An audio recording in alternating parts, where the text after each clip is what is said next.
What's going on, guys? This is Rob, and if you're enjoying the content that I'm uploading onto my channel, then feel free to subscribe, and you can also offer suggestions on topics and characters and storylines and whatnot that we can have discussions on later on in this channel. Death Boy the Suicidal Fry Cook left a message with the following. I've watched about 4 or 5 of your videos so far, and I'd really like to get your take on what a good recommended reading order and or timeline to read. Especially if I read 616, where do you think is a good place to start and pay attention to? This is a fantastic question, and in this video, we're going to be answering it. I just wanna get loose when the beat drops.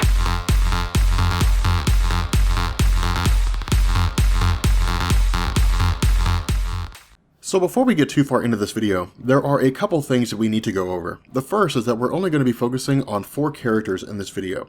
The first is the Incredible Hulk. After that is Thor, followed by Captain America and Iron Man.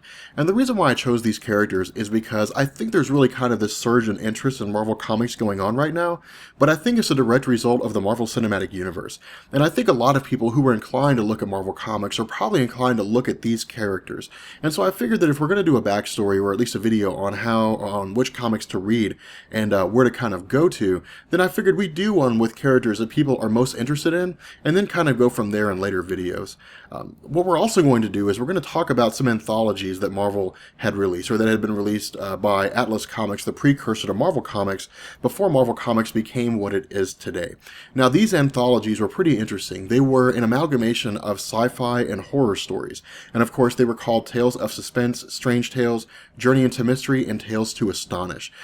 Now, this is where you saw a lot of Marvel characters, and in fact, the Marvel characters that we're going to be talking about gaining their foothold in the Marvel Comics universe, because it wasn't really feasible for Marvel Comics to take a character like Iron Man and to just give him his own story with no idea whether or not he was going to be popular. We saw that fail with the Incredible Hulk. We saw that fail with the first run of the X-Men, and so Marvel really kind of had to take this stance, and it needed to be done in a way to where they could create a character that if it failed, it wouldn't be a huge financial loss. You wouldn't have these writers and artists who could have been focusing on already established characters and already established teams, rather than taking a break and focusing on something new that was eventually going to fail.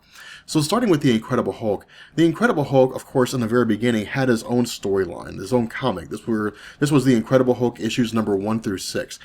And as we discussed in the Incredible Hulk videos, there were a few things going on here. Of course, at the time in the United States, you had this real big social upheaval with regards to race. You had different races being viewed differently now than they had been before. And in addition to Marvel creating a new lineup of the X-Men in Giant Size X-Men number 75 that was a multicultural group, the Incredible Hulk also reflected this change, but in a different way. The Incredible Hulk was gray when he first appeared. And the reason why he was gray was because Marvel wanted to introduce a character that was racial neutral. They didn't want it to appear as though they favored one race over another. Now, issues number 1 through 6 is when you get the backstory of the Incredible Hulk. So if you feel like you're a little hazy in terms of the backstory, or if you simply just want the comic book version of the backstory, then these are the issues that I would read. Now, if what you're looking for is the current representation of the Incredible Hulk, that is to say, the Incredible Hulk that's green, that we all know and love, then you'd want to start with Tales to Astonish number 59. And this is where the Incredible Hulk is brought back after his 6-run issue is canceled. We see him fighting people like The Thing. We also see him appear in other comic books, The Amazing Spider-Man, The Fantastic Four, the first run of the original X-Men. This is the Incredible Hulk that I think most of you will probably find pretty interesting, and I think this is probably the point that you would want to start from, because it would give you an idea of the Incredible Hulk that you know and love. Journey into Mystery and Thor are really kind of interesting because the two really go hand in hand.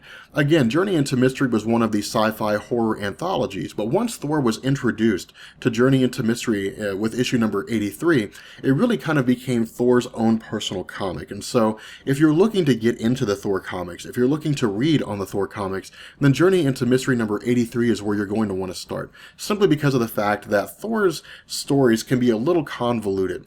But with issue number number 83 of Journey into Mystery, going forward into the actual Thor proper comics, this is going to give you the entire story. You're going to learn about the origins of Thor. You're going to learn about how Thor is not actually immortal, but how they have to consume some kind of fruit. I can't remember what it is, but they have to consume some fruit every few thousand years in order to maintain their age and maintain their vitality. This is where you'll be introduced to characters like Jane Foster and so on and so forth. With Captain America is a little different here. I would not suggest side-skirting any of the comics that Captain America is in, and here's why. Captain America first appeared around 1941, I think, in Captain America Comics #1.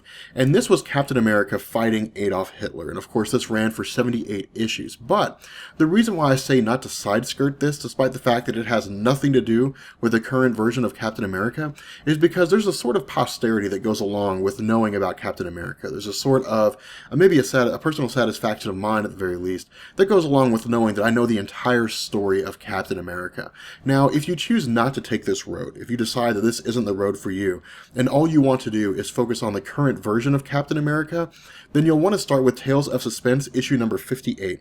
And what happened here is that Marvel was experimenting and kind of toying with the idea of bringing Captain America back, and so they simply asked the audience. And what they did is they had a story with Johnny Storm, who was supposedly fighting Captain America, who was a villain. At the end of the comic, we learn that it's not actually Captain America, but it is a villain named Acrobat, who is dressed up as Captain America. And at the end of the comic, Marvel asked the reader, do you want to see Captain America return? And for the most part, it's a resounding yes. Now, Captain America officially appears for the first time since World War II in comic books during Avengers #4. And this is where you learn the entire story of what happened between World War II and Captain America's reappearance. This is when you learned about how he was flying a drone plane. The drone plane crashed, he was frozen in a block of ice for decades and finally discovered. From there, he really kind of picks up in Tales of Suspense number 59, and this runs until issue 99.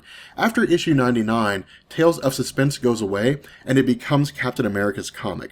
And that's why, if you were to go and look up the first Captain America solo comic since World War II, it would say Captain America number 100. It's not a misprint, it's not a typo. Marvel simply just continued the numerical order of the comic books after the Tales of Suspense went away.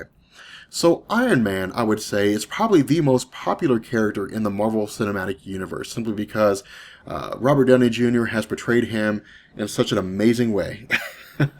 Iron Man first appeared in Tales of Suspense issue number 39, and much like Captain America, Iron Man was a depiction of what was perceived to be the righteous might of the United States fighting against some sort of adversary, in this instance, communism. Now, I don't know if Iron Man was fighting against the communist leader Chiang Kai-shek in Vietnam per se, but I do know that Iron Man was fighting against Vietnamese communists. Now, this ran for about 60 issues. It ran until Tales of Suspense number 99.